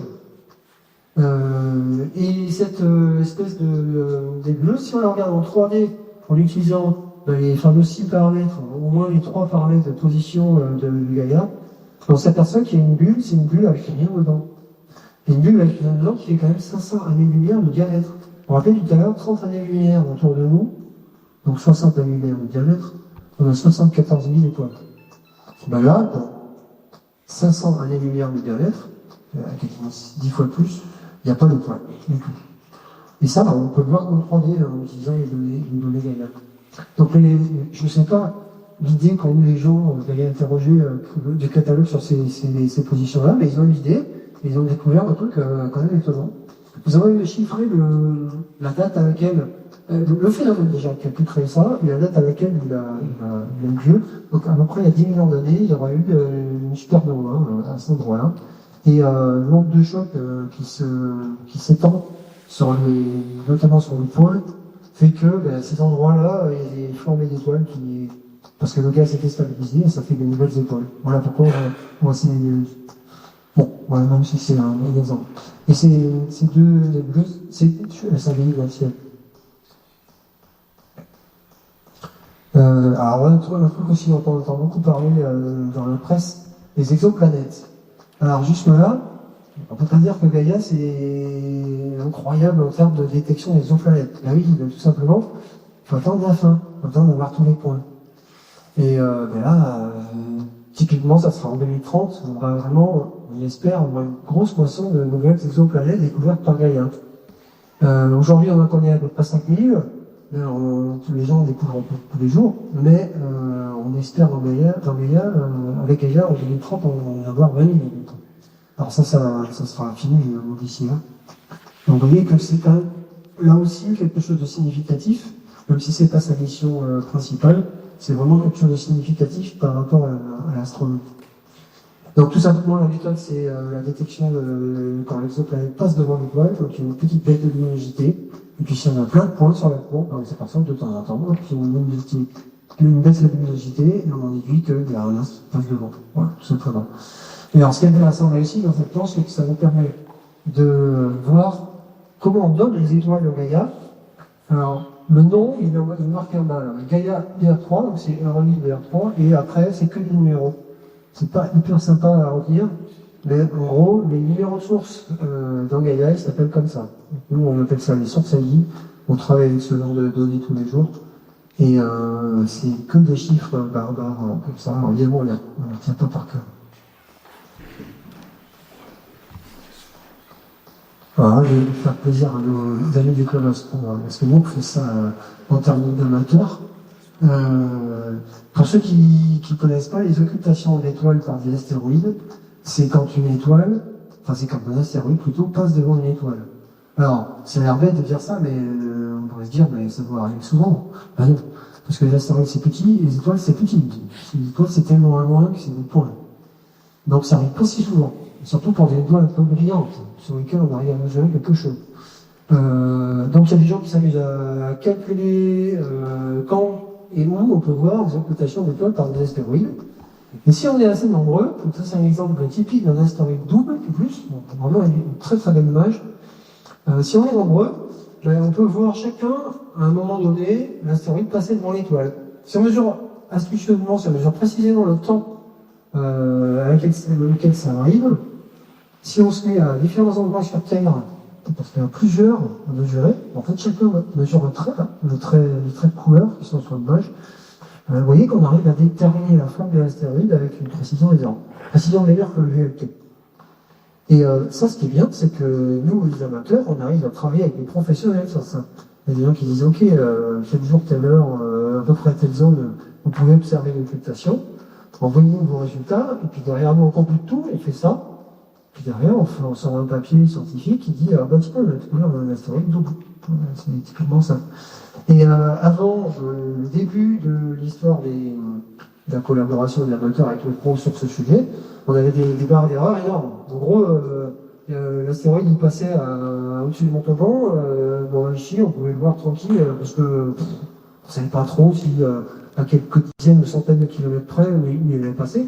Sauf qu'aujourd'hui, on connaît mieux la position de l'étoile, grâce à Gaïa, et on connaît mieux aussi souvent l'orbite de l'astéroïde. Donc les deux précisions étant meilleures, c'est très facile aujourd'hui de savoir si on va voir ou pas l'occultation. Et d'ailleurs, ça limite le nombre d'occultations qu'on peut tenter, parce que si on est sur une zone donnée, on aura beaucoup moins, vu que les barrières sont plus petites. Voilà, mais c'est très intéressant parce que ça permet aux amateurs de travailler avec les professionnels. Et ça, c'est très satisfaisant pour les deux parties. Voilà. Et en périphérie de notre galaxie, alors je vais vous donner juste une petite image pour rappeler un peu ce qu'il y a autour. Donc le centre galactique, là, dans cette Terre, et puis les deux nuages de Magellan, qui sont visibles uniquement dans l'hémisphère sud. Alors ces deux nuages de Magellan, tout à l'heure, je disais tout au début que Gaïa voit aussi des étoiles à titre individuel, des étoiles ponctuelles, dans d'autres galaxies. Ben là, c'est deux exemples typiques. Chaque point sur les deux schémas de droite, là, en fait, c'est pas un point, c'est un tout petit trait, c'est un peu comme les cartes des vents dans la météo. C'est un point plus un petit trait, c'est pas un petit vecteur qui montre le déplacement de l'étoile. Donc on mesure les étoiles, leur position et leur mouvement propre. On représente ça sur un schéma, un diagramme, une image finalement, et vous avez clairement la rotation de la galaxie sur elle-même qui se dessine, vraiment évidente. Donc le grand nuage de Magellan est à droite, le petit est à gauche, un petit peu moins évident que le petit, et donc on caractérise, on mesure, on est capable de faire des choses extragalactiques aussi dans le Gaïa. On est aussi capable de montrer le pont de matière qui est entre les deux galaxies, qui montre qu'elles ont été en contact l'une avec l'autre dans le passé. Et par contre, la grande nouveauté, ça c'est assez récent, je crois que c'est 2022-2023, les gens ont mesuré la vitesse de rapprochement de ces galaxies, et en fait, elles ne sont pas en train de tourner autour de la Voie lactée, elles sont en train de tomber sur la Voie lactée. Elles n'ont jamais été en contact avec la Voie lactée pour l'instant. Ça, c'est une découverte, on ne savait pas. Donc, ça c'est pas l'histoire de la Voie lactée, c'est le futur. Et avant Gaïa, on ne savait pas qu'elles avaient. On se demandait si oui ou non, mais on ne savait pas si elles avaient été en contact à l'un. Donc là, on sait que non. Donc elles feront peut-être comme la petite galaxie du Sagittaire, elles feront peut-être un courant d'étoiles autour, ou elles vont devenir comme la petite galaxie rouge sur l'animation tout à l'heure. Elles vont se mélanger avec une Voie lactée, et puis il va se passer des choses. Voilà. Je ne sais pas quand ça va avoir. Alors encore plus loin, on observe dans le catalogue 3, il y avait, je crois, 6 millions de galaxies et 4 millions de quasars. Oui, ça commence à faire beaucoup. Et pour chacun, des informations sur un paramètre, typiquement relatif. Dans les autres, on en aura encore plus. On a aussi les coins d'Einstein. Je ne sais pas si ça parle, le cours d'Einstein, c'est un truc assez incroyable. Vous imaginez un objet très loin et très lumineux, donc typiquement un quasar, il n'y a pas d'autre candidat vraiment pour le faire. Au milieu, vous avez une galaxie massive, une galaxie qui va courber la lumière. Donc vous allez voir non pas une image de ce quasar lointain, mais vous allez en avoir plusieurs. Alors des fois ça fait plusieurs images, ou des fois ça fait des arcs, carrément. Et Gaïa, on a détecté au moins une douzaine pour l'instant. Et c'est assez compliqué. Alors, vous imaginez, là, il faut les fouiller dans les données. Et pour être sûr que c'est bien le point d'Einstein, il faut aller voir les spectres. Et vérifier que le spectre du quasar lointain, c'est bien le même. Parce que sinon, vous pouvez être trompé par autre chose. Voilà, ça permet sur des trucs assez dingues, apparemment. Bon, je ne suis pas compétent là-dessus, mais de mesurer typiquement la constante de Hubble. Et puis alors, ça c'est la cerise sur le gâteau. Celui-là, il est tout récent, c'était en 2024. Les scientifiques de Gaïa ont utilisé les données du catalogue 4. Donc ils ont eu une dérogation pour publier les résultats avec les données du catalogue 4 qui est toujours en train d'être traité, compilé. Mais ils ont trouvé un truc tellement incroyable qu'ils ont le droit de faire un article avant publication. Il a fallu une dérogation, mais parce qu'il y a une charte pour Gaïa, ils ont le droit de faire, ils ont appelé ça le Gaïa PH3, donc c'est un PH comme Black Hole. C'est le troisième trou noir détecté par Gaïa. Alors, vous me direz, ok, trois trous noirs, bon voilà, ça va pas non plus révolutionner la science, sauf que celui-là, il fait 33 masses solaires. Aujourd'hui, non seulement on n'en a jamais détecté, mais en plus, il n'y a aucun modèle astrophysique qui permet de dire comment on fait pour former un trou noir de 33 masses solaires. L'étoile qui dit à la fin de supernova donnerait un trou noir de 33 masses solaires, ça n'existe pas. Ce serait une étoile trop grosse, ça ne tient pas. Donc aujourd'hui, personne ne sait comment s'est formé ce truc. Sauf que là, ça a été validé, revalidé, on est sûr que voilà, on a bien un trou noir de 33 masses solaires. Et j'en parlais aussi tout à l'heure. Ce qui est intéressant, c'est qu'on l'a vu parce que, non pas, on n'a pas vu lui, parce que les trous noirs, on ne le voit pas, par définition, mais on a vu son étoile compagnon qui faisait des ronds comme ça. On s'est dit, c'est binaire, et comme je disais tout à l'heure, l'intérêt des étoiles doubles, c'est qu'on peut mesurer le rapport des masses. Si on arrive à avoir le rapport des masses, si on arrive à avoir la masse de l'étoile, on a gagné, on arrive à avoir la masse du trou noir.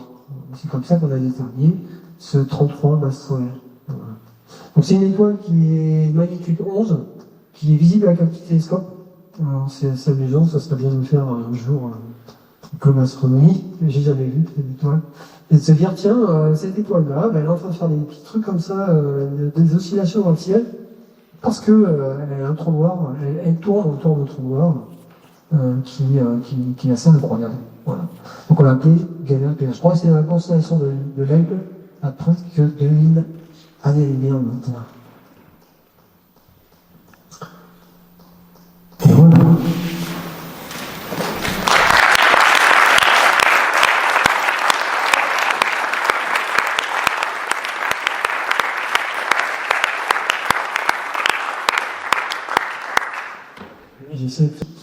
Merci pour cette conférence.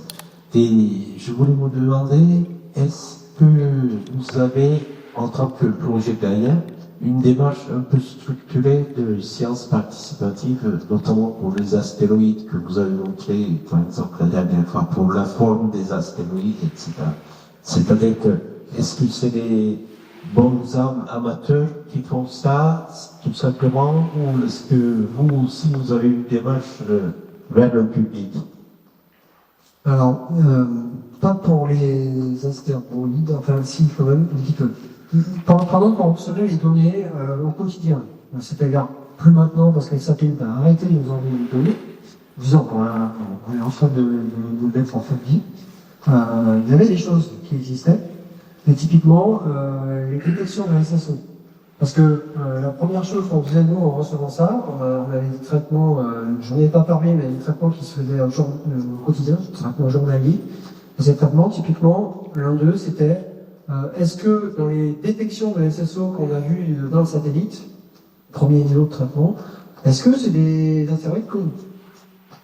Et dans certains cas, la réponse était non, on ne sait pas. Donc il y avait des appels lancés, pas simplement aux amateurs, à l'ensemble des professionnels, des gens qui ont des télescopes dans le monde, pour dire, vas-y, regardez dans tel endroit du ciel, avec telle incertitude, à peu près par là, si vous avez le moyen de détecter des astéroïdes, vous pourriez trouver un truc sympa, et vous pourriez en trouver un qui n'a jamais été détecté. Voilà. Donc il y a eu ça, mais c'est pas l'objectif de Gaïa, parce que notre objectif principal, c'est quand même de couvrir le catalogue. Enfin, c'est notre mission principale. Donc autour de ça, c'est un peu limité.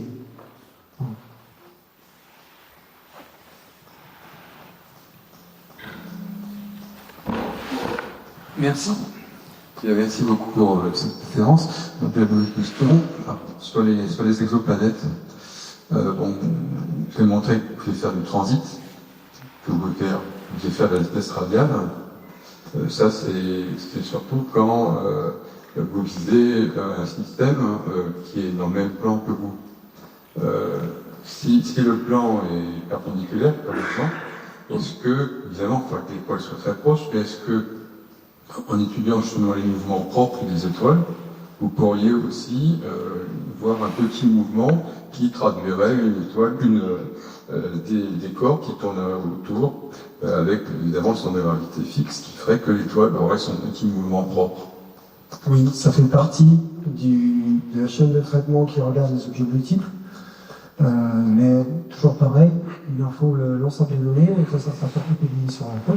Mais oui, tout à l'heure on est un petit peu parlé vite fait, mais quand une étoile elle fait des petites oscillations, ça peut être parce qu'il y a un trou noir à côté, Ça peut être parce qu'il y a une étoile qu'on voit pas pour une raison X ou Y, parce qu'elle est d'une magnitude supérieure à 21, typiquement. Ou ça peut être une exoplanète, une grosse exoplanète. Voilà. On voit que là, c'est pas la mission principale, hein, Gaïa, de détecter les exoplanètes, mais c'est clairement quelque chose qui est regardé. Après, il faut faire une code qui vont avec pour traiter, et il faut derrière trouver toutes les solutions pour chacune des étoiles. Il y a des chaînes de calcul qui tournent au CNES dédiées à ça. Voilà. Alors pour l'instant, faut pas dire, les publications de ces chaînes-là, elles attendront le dernier catalogue pour être vraiment mises en avant. Aujourd'hui, mis à part des cas particuliers, comme le fameux BH3, il n'y a pas eu de choses, des rebondements, on va dire, sortis sur ces sujets. Je vous remercie.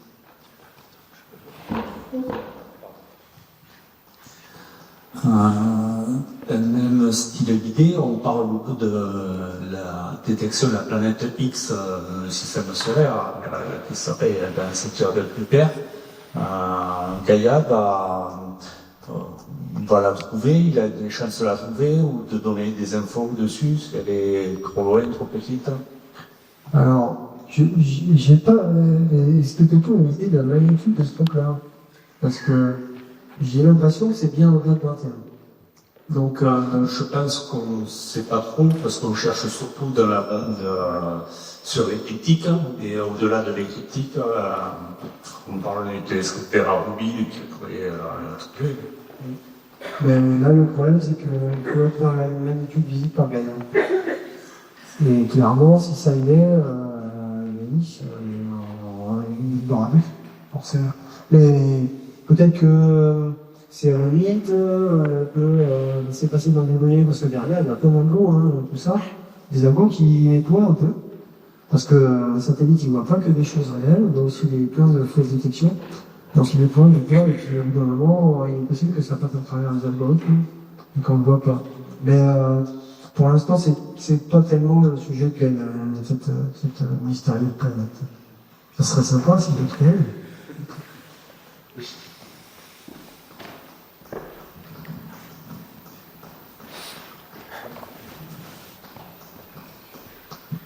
Merci.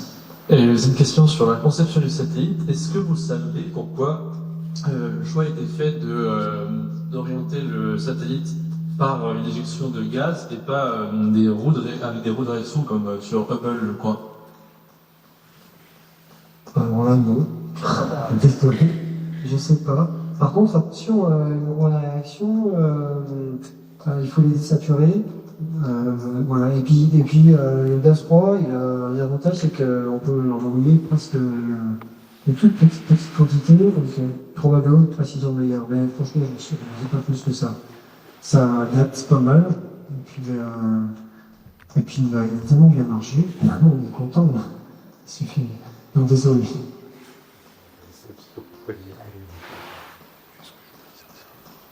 Question. À quand un Gaïa 2 après 2030 J'attends, c'est... Oui. Finalement, quand on voit tout le champ des possibles qu'a offert tous les catalogues pour la science, Oui. Est-ce qu'il est possible d'envisager la suite après? Oui. Alors, je vais répondre oui et non.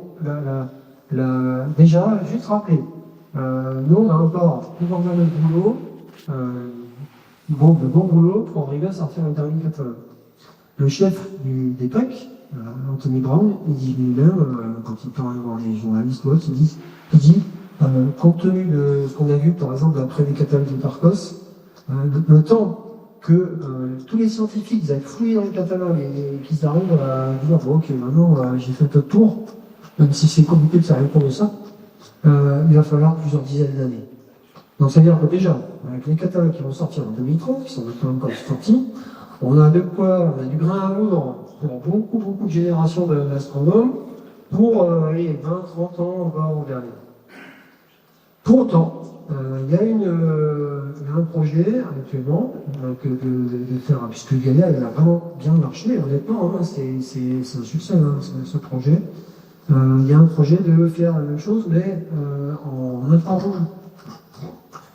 Alors l'avantage de l'infrarouge, c'est comme avec les James Webb, c'est que on voit plus loin, on voit la poussière, le centre galactique, il le verra mieux. Parce que nous, on est embêtés avec le centre galactique, on a clairement un endroit où, de toute façon, il y a trop d'étoiles, qu'elles sont trop l'une d'un côté de l'autre, on n'arrive plus à savoir laquelle est laquelle.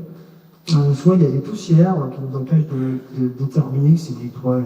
Le centre galactique, il est un peu nébuleux, quoi. Mais c'est pas forcément le but pour déterminer l'histoire de la galaxie, on n'a pas besoin d'aller voir exactement ce qui se passe ce soir. Donc oui, il y a lire infrared, c'est dans les cartons, c'est dans les sujets comme ça, mais on commençait à parler de Gaïa dans les années 90, on a fabriqué, on a décidé le projet en 2002, lancement en 2013, catalogue en 2030, enfin pas avant 2030. Vous voyez les ordres de grandeur de ces échelles-là. Si vous faites la même chose pour un Gaïa-Nir qui est actuellement dans les cartons, ça veut dire qu'on aura peut-être un catalogue Gaïa-Nir en 2080, 70. Bon, j'avais une question liée au fait que vous avez une quantité de vitesse radiale très importante. Est-ce que du coup on peut avoir une idée éventuellement de la matière noire qui peut intervenir dans le mouvement général de la galaxie et de ses bras? Alors je ne sais pas répondre à cette question, mais par contre il est publié, je confirme, on avait 7 millions dans le catalogue 3 des vitesses radiales, on va en avoir à peu près 40 millions dans le catalogue 4. Et je ne sais pas si aujourd'hui quelqu'un a eu l'idée de se dire, tiens, je pourrais déterminer s'il n'y a pas de matière noire. De ce que j'en sais quand même, c'est que c'est assez compliqué de mesurer des choses dans lesquelles on est nous. Et c'est plus facile, comme ça a été détecté d'ailleurs, en mesurant les vitesses de rotation des étoiles autour de la galaxie d'Andromède, parce qu'on la voit de loin, on peut les voir toutes, on peut voir la forme principale, alors que notre propre galaxie est peut-être pas hyper adaptée pour la matière noire. Mais s'il y a moyen de faire quelque chose, autant dire qu'il y aura un scientifique qui aura l'idée de le faire, il va faire la bonne requête, et puis derrière il va faire son papier, je suis garanti. Donc vous pouvez poser la question alors. Ouais. Merci. Je leur solliciterai